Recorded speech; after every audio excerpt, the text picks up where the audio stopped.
Welcome to a Purple and Gold Evening, our annual Alumni Award ceremony. I am Dr. Carla Jones, class of 2000 and 2002, and the current chair of the East Carolina University Alumni Association Board of Directors. It's my pleasure to be in front of you today as we recognize and celebrate some incredible people who demonstrate outstanding merit and achievement, distinguish themselves as leaders, and champion ECU both here in Eastern North Carolina and around the world. After the last couple of years of virtual events, I am thrilled to have the opportunity to be here in person with you for this special occasion. Tonight, you'll have the privilege of learning more about 5 pirates and 1 special friend who will bring tremendous distinction to the university as business leaders and public servants. After hearing more about them, I'm sure you'll agree that these individuals have set a high standard for our students and fellow alumni. And perhaps, most importantly, they represent the life-changing power of an ECU education. Here at ECU, we know the impact that education can make not only on an individual, but also communities around them. Here at ECU, we believe in service. It's built into our mission to tirelessly serve all. With every passing year, we chart a new course wherever we are needed. We are pirates, and our goal is our impact.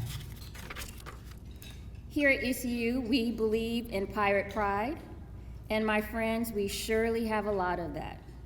The U.S. News and World Report consistently ranks us among the top public schools and top performers in social mobility.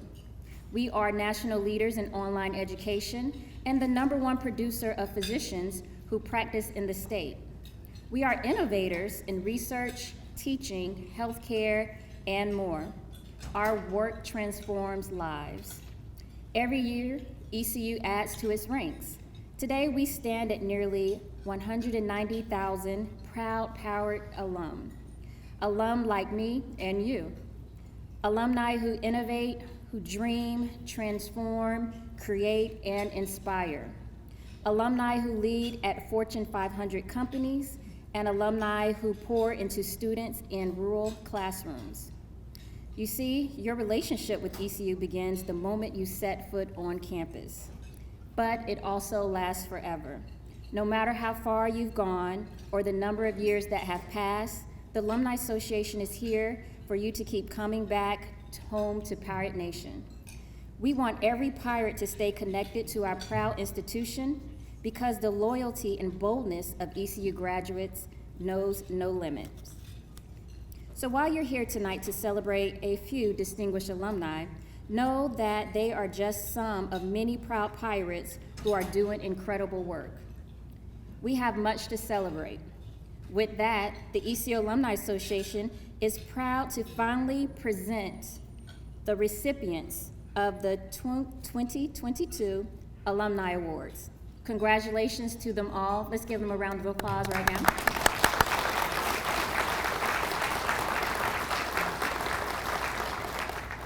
Let's begin with our Young Alumni Achievement Award.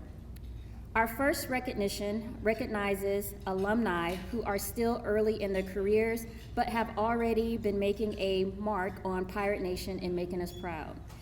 Once these graduates leave ECU, they don't wait to use their education and skills to make a mark on the world.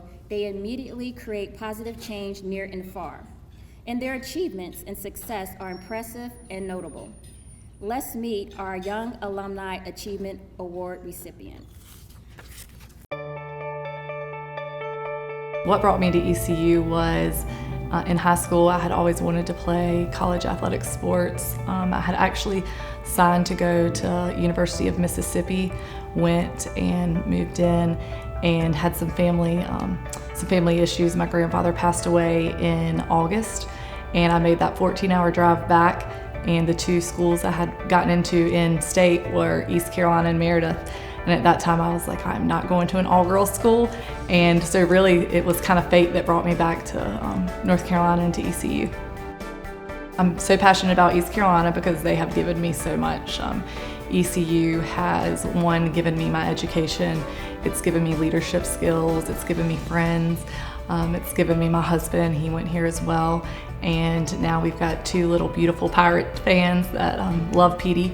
They think that all of East Carolina is Petey's home, and so he has a mansion, obviously, because it takes up a lot of space, but yes, East Carolina's given us everything, and for me to be able to give back and serve them just makes sense.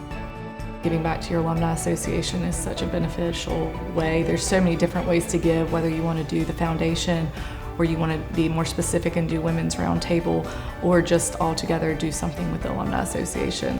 We all know that there's a need to give back and to better this university, and what a better way to do it than be involved with the alumni association.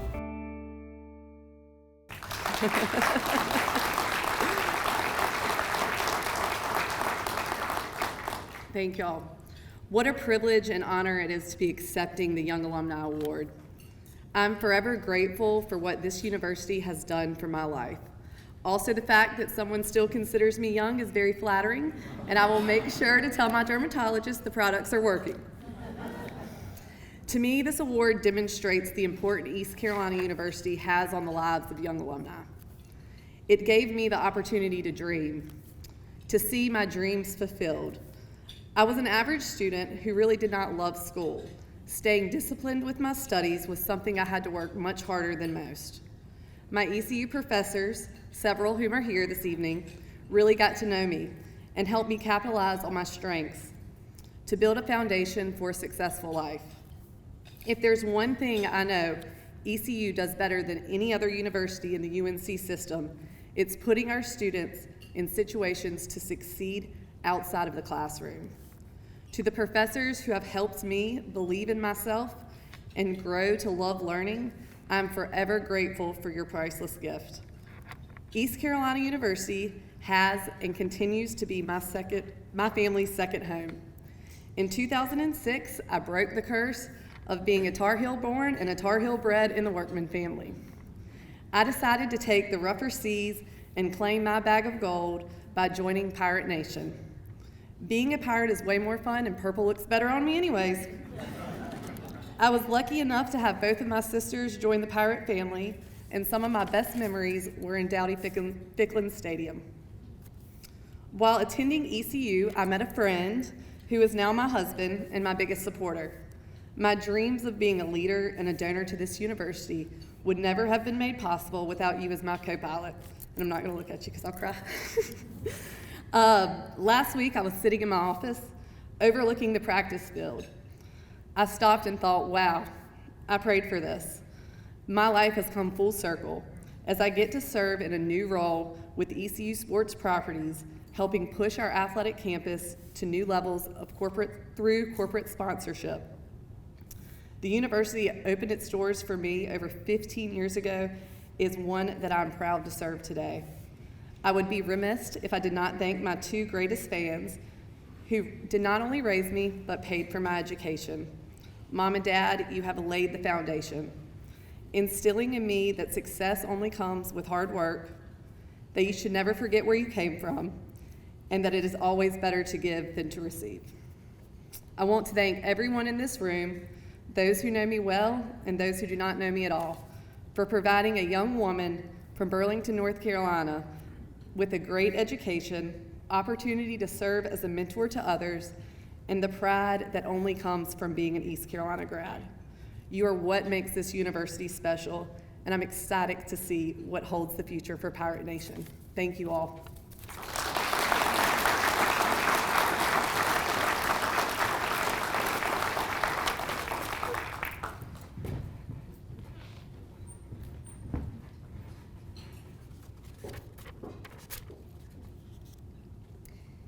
Next, we have the Virgil Clark Distinguished Service Award.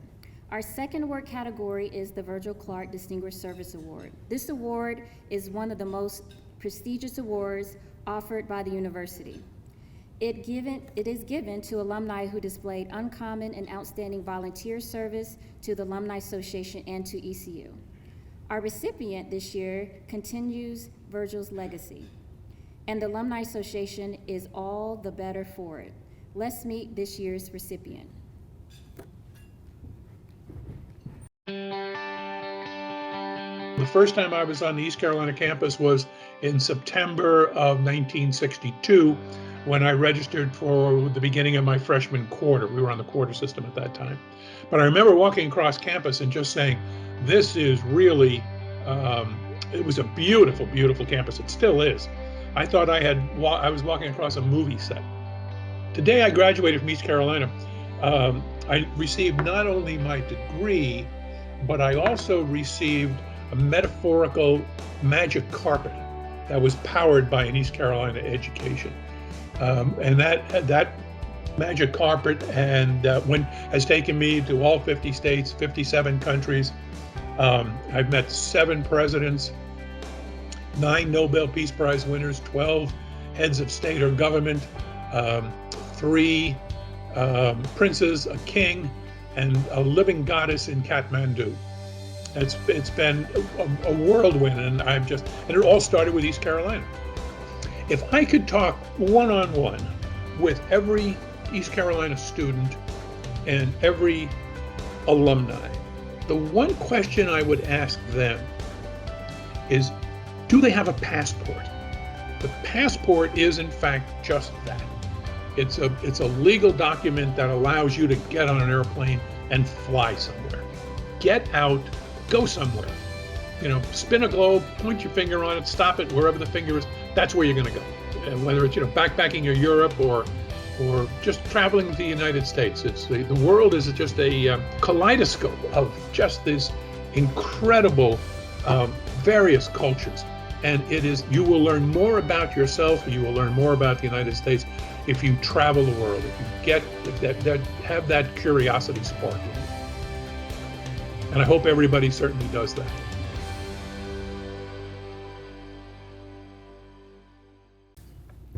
This is the story of the power of education and how it can change and transform a life.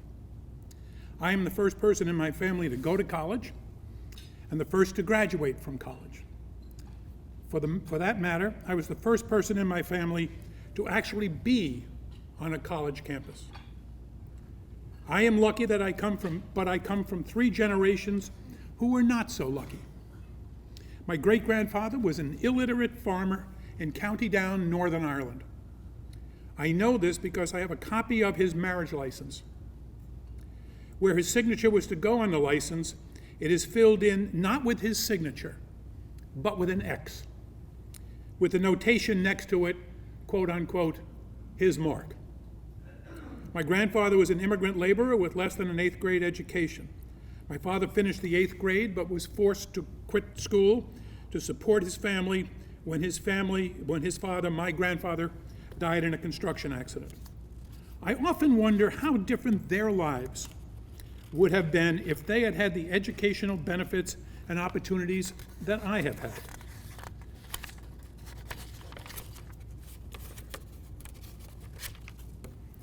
It is a shame that they did not have their own East Carolina to change and enrich their lives. When I was accepted at East Carolina, my life changed forever. At East Carolina, I passed through an educational portal that superbly prepared me for the rest of my life and lit in me a burning desire to be curious, to explore, and to learn. It was as if I had received, as I mentioned in my remarks, at graduation, along with my degree, a metaphorical magic carpet. That carpet has carried me to a life story that I still find extraordinary and amazing. It allowed me to be an Air Force officer, a press secretary and legislative assistant to a member of Congress, a foreign service officer and diplomat, to work in 2 White Houses, and to be a CEO of my own company. That magic carpet has taken me, again, as I have said, to all 50 states, to 57 countries around the world, to work on 11 presidential campaigns, to run 3 presidential nominating conventions, 3 presidential inaugurals, to do advances all around the U.S. and the world, to travel on Air Force One, to be an international election observer in Albania, to lecture on American politics at Stanford, Notre Dame, UVA, Boston University, and East Carolina. I have met 2 5-star generals, 7 presidents of the United States, 9 Nobel Peace Prize winners, 13 heads of state or government, 2 princes, 2 kings, and of course, PD the pirate. I've got my priorities, right? And you can now see and understand the magnitude of the debt that I owe to this university. If it was not for East Carolina, I may have followed in my forebearers' footsteps.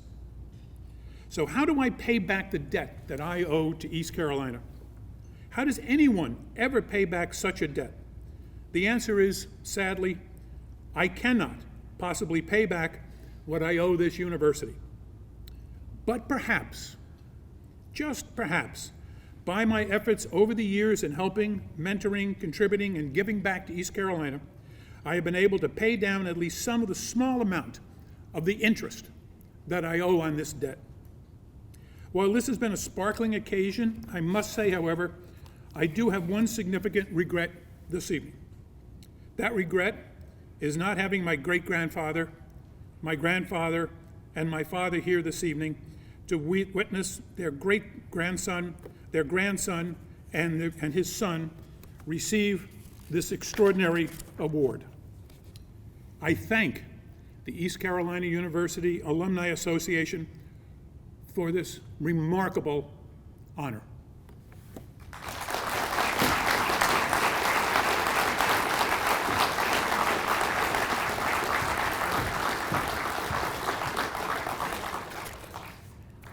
The Outstanding Alumni Award. Outstanding. The name says it all. Our final awards tonight go to alumni who have reached outstanding professional milestones in career success. They are the ones we point to and say, that person went to ECU. Isn't that awesome? The alumni has excelled in their chosen fields, have a track record of career highs, and constantly bring distinction to their alma mater. We are thrilled to call them our own, and we are thrilled to honor them with this award. Let's meet these impressive alumni.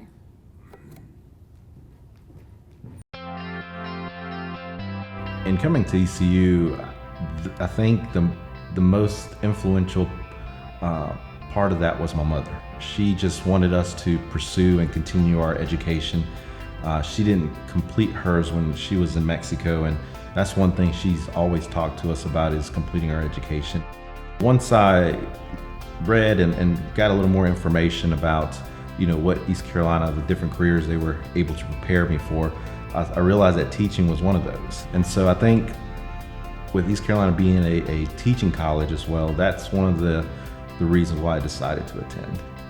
The faculty is probably one of the best things that East Carolina has in place, is that it nurtures and supports students and helps them find their way, especially students like myself who are not sure at the time. And being a first-time college-going student in my family, I didn't have a clue what was going on. But individuals have really made it possible for students like myself to not only experience the university, but also to complete that degree.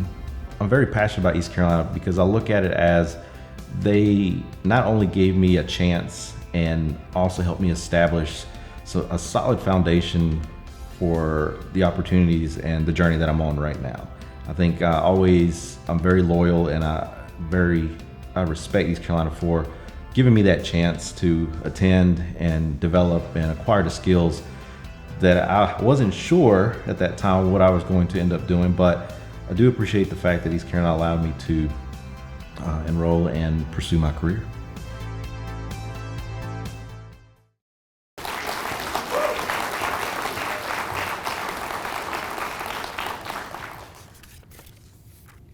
So before I get started, I'm going to go off script just for a few seconds, but I was so excited, surprised by two of my buddies from college back in the days that surprised me tonight.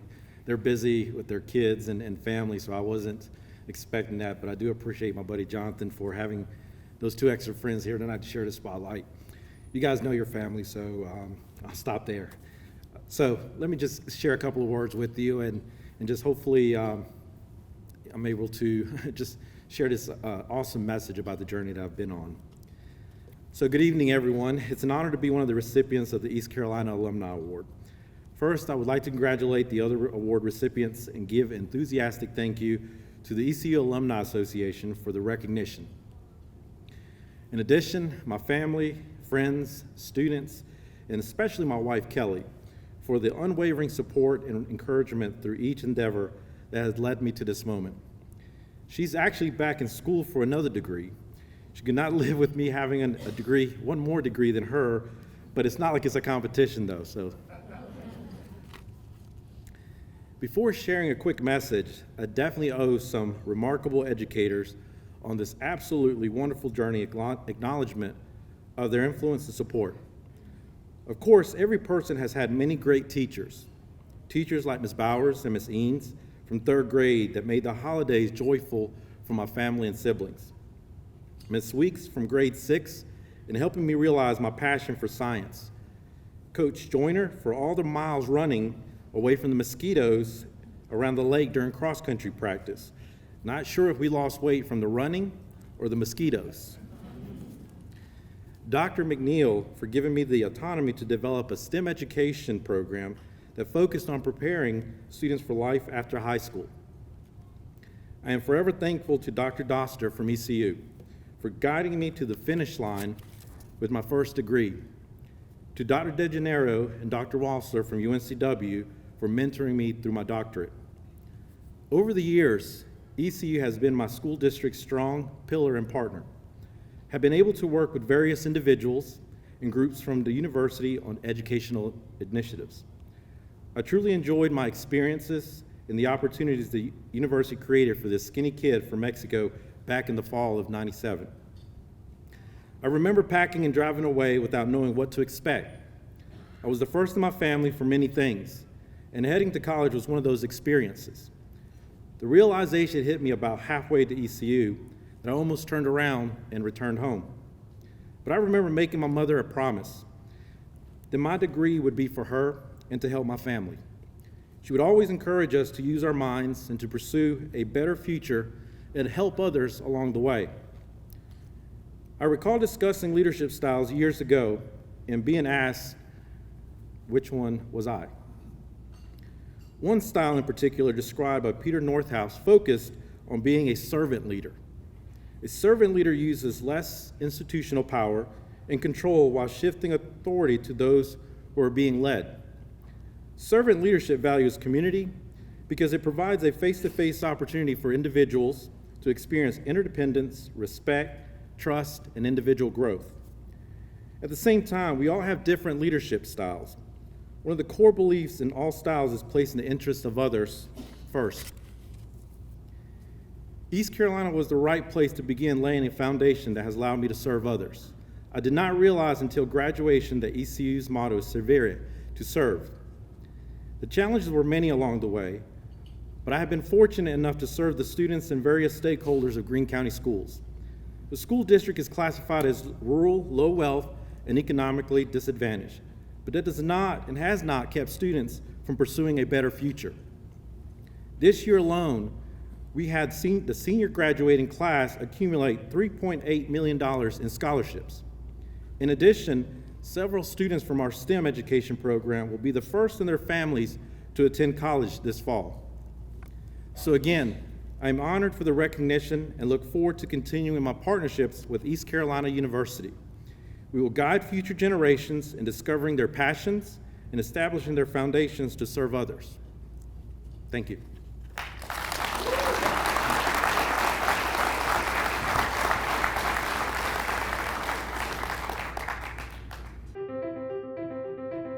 When I was finishing up my undergraduate degree in family studies and human development, it was brought to my attention to become a therapist, I would need to get my master's degree. I had really kind of decided that I wanted, and that was in Arizona, I had decided that I wanted to go somewhere in the South. I really liked the environment, the atmosphere. So I started looking into Masters of Social Work programs.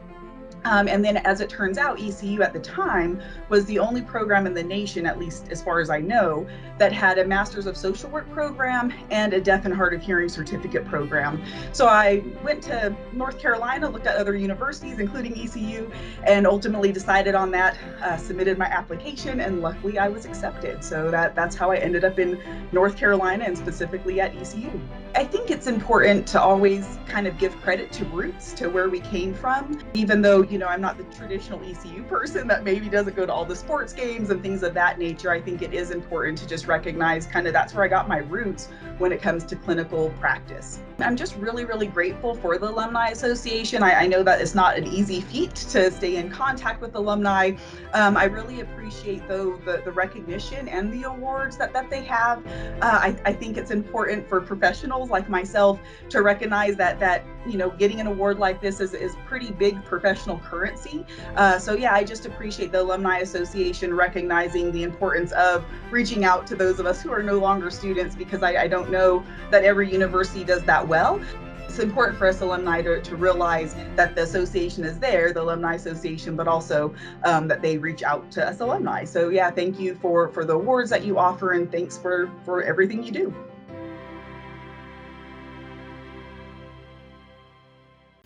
Well, good evening. It's a privilege and an honor to be standing before you this evening. I often reflect on my journey as a postgraduate degree professional helper, a clinical social worker, a volunteer leader, a public speaker, an educator. So many opportunities and experiences, colleagues and supporters come to mind. The best illustration on my reflection is a very simplified butterfly effect. Opportunities, big and small, matter, and we are all connected to a larger system. Sure, I'm a fiercely independent introvert who is driven, tenacious, creative, maybe a little bit persistent. I would have plowed and cultivated my path wherever I landed. However, I deeply believe that just the right people entered my life and my career at just the right time, contributing to who and where I am today. With much gratitude, I will share some of the cornerstones of my journey. Beginning my clinical experience at Walter B. Jones Treatment Center created a firm foundation of being a skilled and well-rounded clinician. I often pull from those early experiences and lessons in my current work and while supervising associate clinical social workers. Being strongly encouraged, some might say voluntold, to run for a position on the board of directors of the National Association of Social Workers North Carolina chapter began a volunteer leadership tenure that has been absolutely life-changing, professionally and personally. I attribute a great deal of my professional development and leadership skills to the opportunities facilitated by the state chapter and the national office of the National Association of Social Workers. Being asked to speak at several addiction professionals of North Carolina statewide conferences ultimately led to becoming the president of that association during a public health emergency, no less. Every person that I invited to attend this lovely event honoring fellow award recipients has had valuable and memorable influences on my life and career. I thank each of you and share this award with you. Thank you.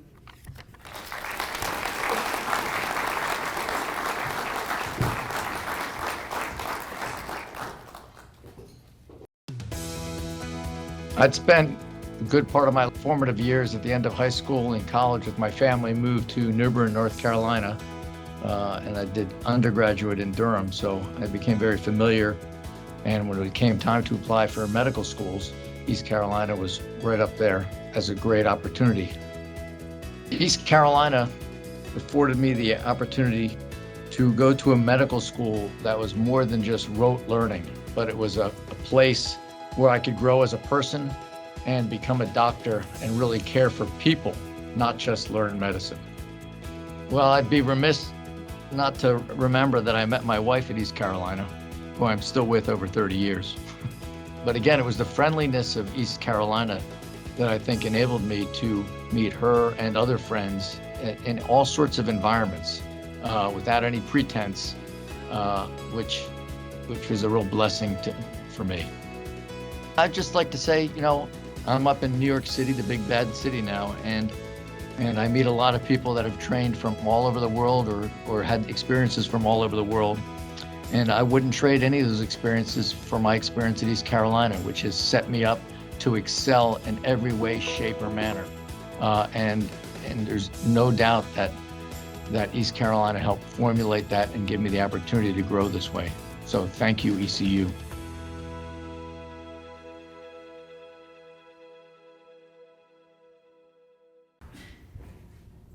Thank you all for tonight. This has been a great honor, and it's been a real special night already for my friends who joined from medical school to all the young scholars who are unbelievable, who I met tonight, who are going to be up here in a few years at some time because they're really great kids. And I even met a cheerleader from ECU from the 1950s tonight.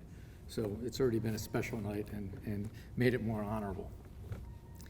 I'd like to thank the Alumni Committee for this real honorable and kind recognition for the many years of reaching out and keeping me connected to East Carolina. I truly believe and appreciate that my time at ECU was such a formative time for my personal growth. The mentorship from the medical school faculty at ECU, in particular Dr. Walter Porres and Dr. Randy Chitwood, who I got to see today, have guided me throughout my career and my personal interaction every day. I think about them every day in every interaction, really. Excellence and work ethic, tempered by passion for our profession, and importantly, the personal human needs of everyone with empathy. My fellow friends who I met at ECU were as well driven and endowed with this compassion. Perhaps it is no surprise that ECU enabled me to meet the most giving and supporting person in the world, my wife Nancy, who's here tonight, who as well graduated from ECU. Who could have imagined two Northerners would find each other in the South? The answer is the university, this university, and other people who make it, who have enabled us to enabled so many to grow and become successful in both their work and life. So thank you, ECU, and thank you all for attending tonight. Really appreciate it.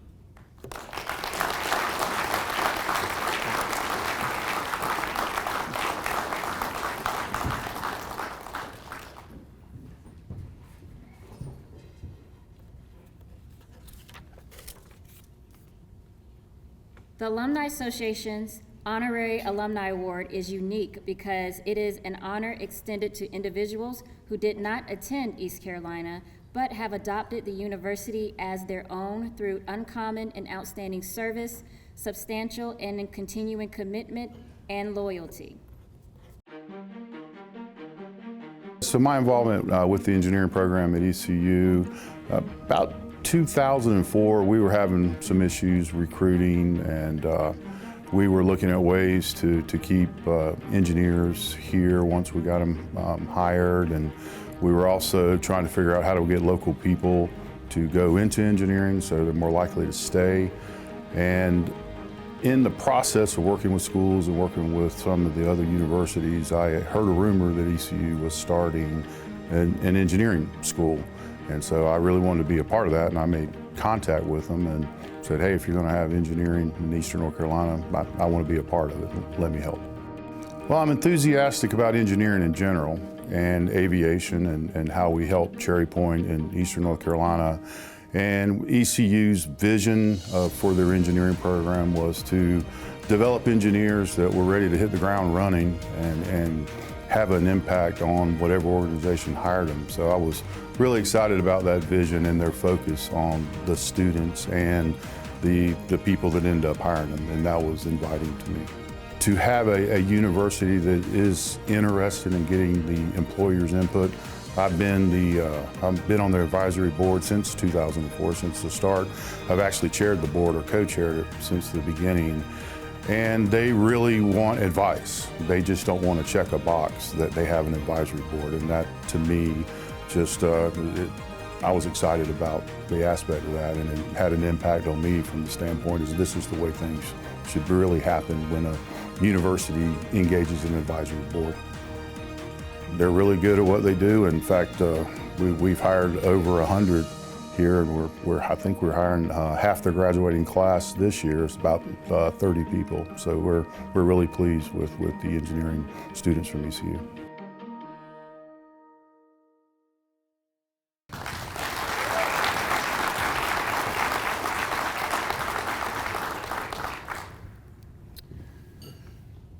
Good evening. Well, if the guys from NC State could see me now. So, yeah.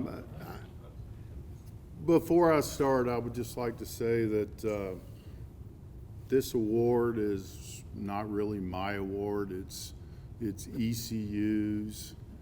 The College of Engineering and Technology, which when we started this was not the College of Engineering and Technology, and we got that engineering put in there, and it's about the engineering department and the people that are in that department. So I just happen to be along for the ride, and you guys are awesome. So I would like to thank the ECU Alumni Association for this honor. I am humbled, appreciative, and grateful to be recognized. I would also like to recognize my beautiful wife of 32 years. It's a long time for those guys out there who have been married for, and gals too. I mean, they've been married for 32 years. It's, you know, it's precious. But her name is Jeannie. She's right there. If you can, yeah.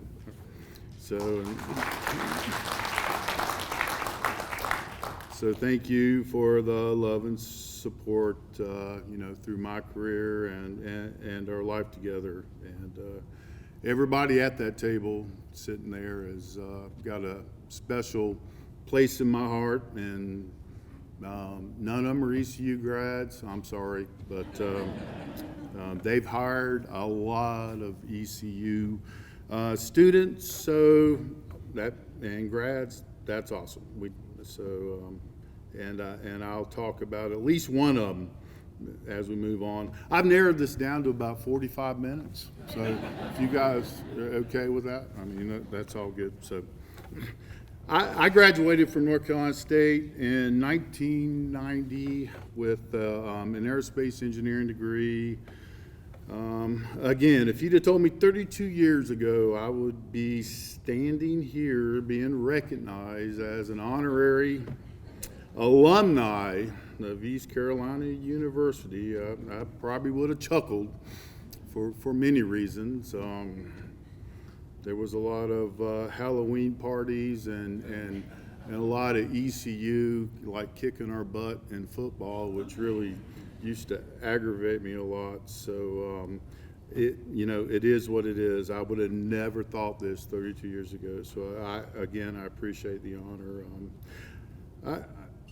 I say this because it's kind of funny. I had been recruited to play football at ECU during high school, and during that process, I learned that ECU didn't have an engineering program, and I always wanted to be an engineer ever since I was in high school and maybe a little bit younger. So, you know, once I learned that, I went down another path. So I ended up going to community college and went to NC State and got my engineering degree from NC State.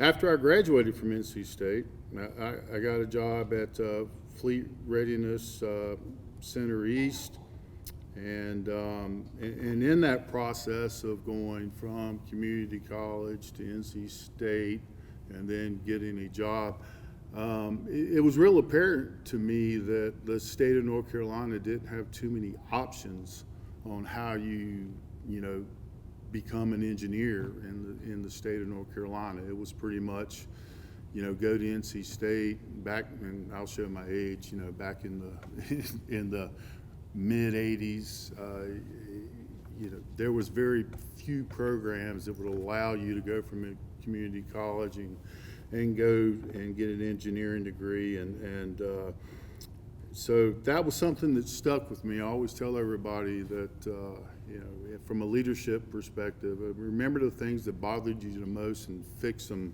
you know, later on when you become in a position that you can fix the problem. So after I graduated from NC State, again, I got a job at Fleet Readiness Center East. After about 10 years of doing hardcore engineering work, I became the head of air vehicle engineering at FRC East.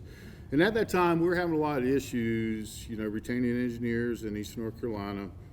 You you either love it in Eastern North Carolina or you hate it. I mean, that's kind of the way it was and is now, and it's a you know, especially when you're younger, and so the head of research and engineering at FSR East at that time was a guy named Mr. Dennis West. He happens to be sitting right there, so he's a little old. So if you want to wave your hand, and don't yeah. So, but you know, so we had a lot of ideas on how to retain engineers, and you know, it pretty much boiled down to, we need to grow our own engineers. You know, if we could get engineers, or we could get young, you know, ladies, young men early on in school interested in engineering that were from Eastern North Carolina, and they would go to school, we'd probably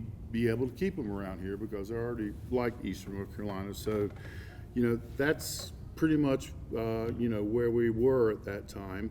And we started working with local schools, community colleges. Actually, we started working with NC State. Again, it was the only game in town. There was a small school in Charlotte that had an engineering program, but you know, we didn't really go there too much. So there are a couple of graduates there that at that table from Charlotte. So I'd say that. So so 4 years later, after we started that effort, I became the head of research and engineering at FRC East, and just kind of happenstance, somebody mentioned to me that, hey, ECU is starting an engineering program.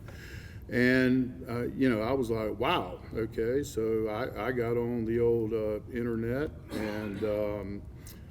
and started looking around, searched ECU engineering, and he didn't make it tonight. I'm sorry, but you know, there's a few ECU engineering professors and the deans here, and they know him. And I saw Dr. Paul Kaufman, you know, on the screen, and had their vision and talking about what they were doing, and he. And his phone number was there. So I picked up the phone, I called Paul, told him, hey, if ECU is starting an engineering school in Eastern North Carolina, I want to be a part of it. So, and, you know, at this point, you know, that it kind of stuck. That was my connection with ECU that didn't happen before. So that phone call took place in late 2004. Since then, I've been a part of ECU Engineering. I've been the chair or co-chair of the Engineering Advisory Board since the beginning, where we worked together on the program's first ABET certification. I don't know how many of you know how hard that is, but for a new engineering program to become certified with ABET, that is an incredible milestone. And again, ECU just showed their grit and their dedication to do that. So that was awesome. We also worked on the overall curriculum. I remember sitting around with the professors and talking about, you know what kind of classes we wanted to have, what kind of concentrations we wanted to have, and everybody was just really dedicated to doing the things that, you know, that we needed to do from that perspective to make sure that it was a successful program. You know, in addition, I was actually part of the process after Dr. Kaufman, you know, he decided to retire or go to a less number of hours and partially retired. The advisory board actually got us involved, me in general, on how, you know, who we would select for the next 2 department heads.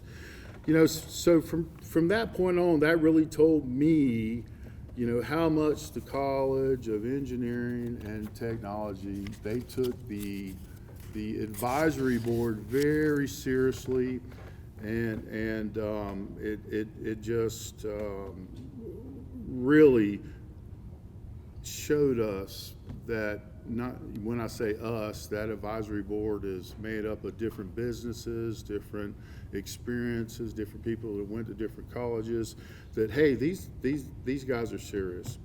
I've also been a member of the ECU's College of Engineering Technologies Advancement Council for several years, and it's really been a great opportunity. So, you know, from the beginning, I knew the program was special. That's the bottom line.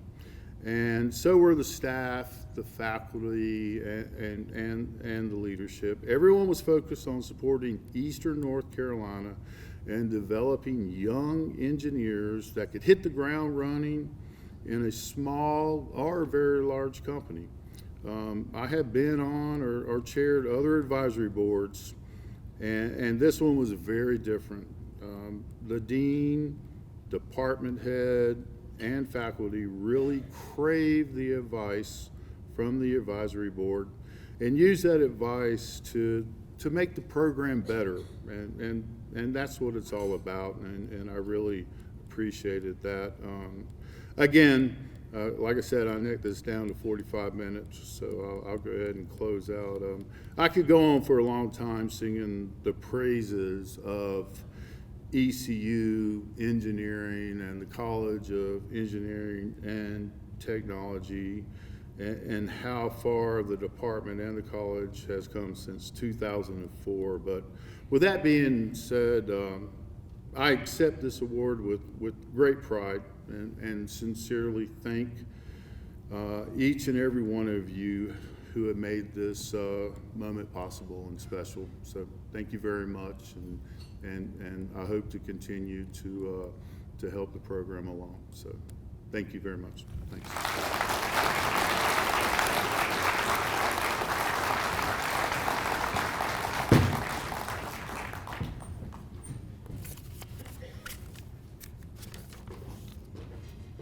Join me in offering a final round of applause for this incredible group of individuals.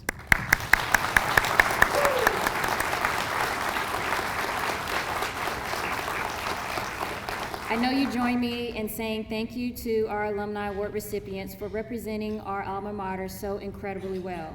And before we wrap up tonight, I would like to once again extend gratitude to our community partners, Hilton Greenville, Carolina Eagle Budweiser, and Shenandoah Graphics and Framing.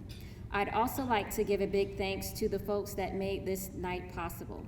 The Hilton and Greenville Convention Center and their staff, they continue to do an amazing job hosting us. Let's give them applause.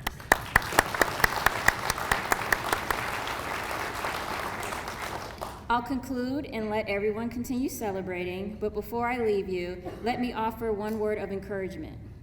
Please be an active participant in our Alumni Association. Be involved by nominating other alums for next year's awards. Be a leader by serving on our board, and be engaged by attending our events and help us extend our reach by inviting others to join us. Consider financial support to help us reach our large alumni base across the globe and help fund our scholarships. There are so many avenues for you to invest in our alma mater and the Alumni Association and build your pirate pride. Congratulations again to all the winners and their families. It has been an honor to celebrate with you all tonight. Cheers to the wonderful rest of the night and homecoming weekend, and of course, go Pirates.